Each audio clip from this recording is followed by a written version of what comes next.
मोदी जी की तीसरी बार युवक अभी भी बेरोजगार. Sir, among graduates, it was 13% in 22-23. Among postgraduates and above, it was 12.1% in 22-23.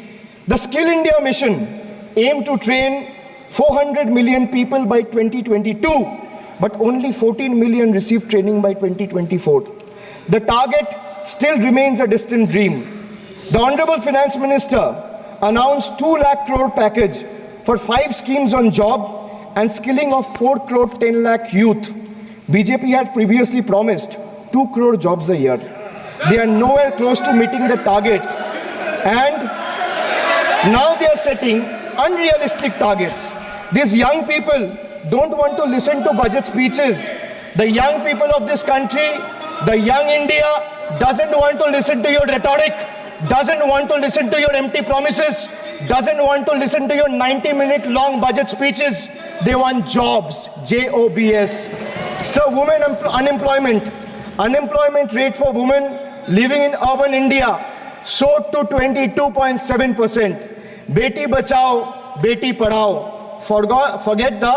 But they forgot to mention about Beti ko Naukri Dilao. On the other hand, you see what's happening in Bengal. Kanyashri scholarship scheme touched the lives of 85 lakh girls and won the UN Public Service Award. Sir, this award was not handed over by any Tom, Dick or Harry.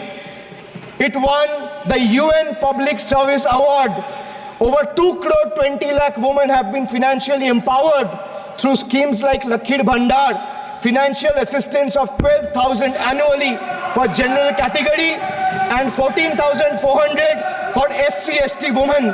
Many other states are also rolling out similar schemes. So make it a national model. I'll appeal to the Honorable Finance Minister. I humbly urge the government to set aside arrogance and embrace willingness to learn from successful practices, integrating them into our approach. Sir, only 3 states in the country have enterprises where women own more than 3 out of 10 establishments. And these 3 states are Telangana, West Bengal, and Karnataka. It's not coincidental, sir, that all 3 states are governed by non-BJP political parties. And I have no qualms or hesitation in saying that BJP and women empowerment simply don't align and is rather paradoxical.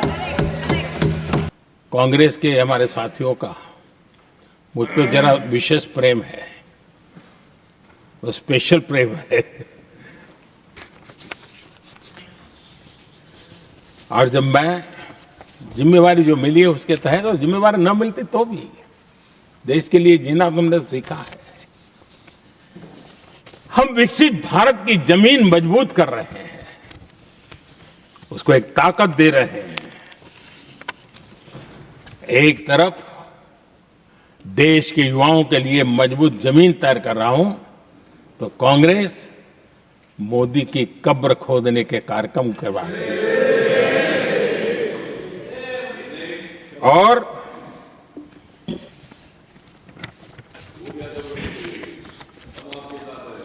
मोहब्बत की दुकान खोलने वाले मोदी तेरी कब्र खुदेगी के नारे लगा रहे हैं जी। ये कौन सी मोहब्बत की दुकान है जो देश के ही किसी नागरिक के कब्र खोदने के सपने देखती हो? ये कौन सा संविधान से उन्होंने सीखा है जो देश के ही किसी नागरिक के कब्र खोदने की बात करते हो? क्या ये संविधान का अपमान नहीं है? क्या ये मानवता का अपमान नहीं है? क्या ये सार्वजनिक जीवन की मर्यादाओं का अपमान नहीं है? और उनको इसका कोई खेद नहीं है। अगर इसके बाद क्या बयान देंगे? बयान देखो, प्रधानमंत्री राज्यसभा में भी रो रहा था।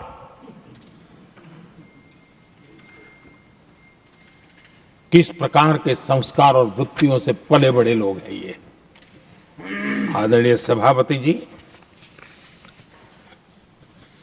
मेरे लिए कोई अनुभव मेरा बहुत पुराना है।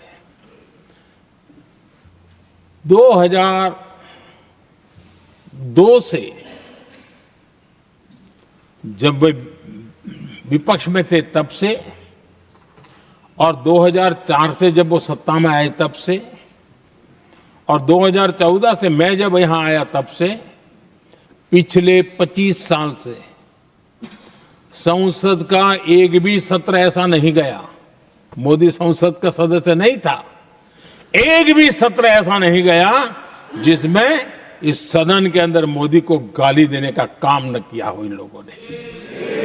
25 साल। और मुझे किसी ने पूछा था, मोदी जी आपके स्वास्थ्य का क्या राज है? मैंने कहा मैं डेली 2 किलो गाली खाता हूं।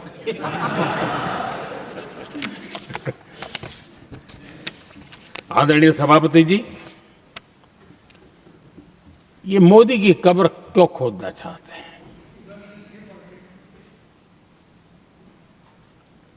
ये सिर्फ नारा नहीं है,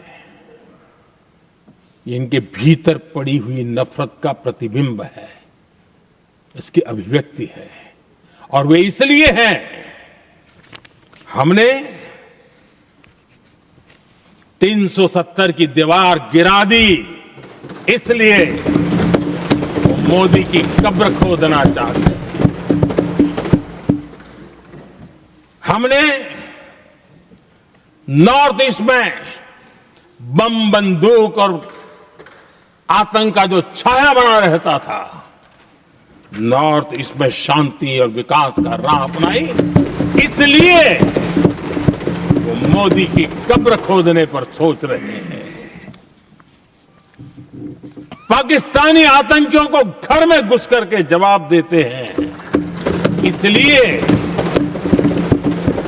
मोदी की कब्र खोदने की बात कर रहे हैं। ऑपरेशन सिंदूर करते हैं, इसकी उनको परेशानी होती है और इसलिए वो मोदी की कब्र खोदते हैं। माओवादी आतंक से देश को मुक्ति दिलाने के लिए साहसपूर्ण कदम उठा रहे हैं, इसलिए मोदी की कब्र खोदती है आपको। हमने, नेहरू जी ने देश के साथ बहुत बड़ा अन्याय किया था, सिंधु जल समझौता करके। उस सिंधु जल समझौते को हमने एबेंस में डाल दिया। क्या इसलिए आप मोदी की कब्र खोदने के नारे लगा रहे हो? आदरणीय सभापति जी, कांग्रेस की परेशानी कुछ और है।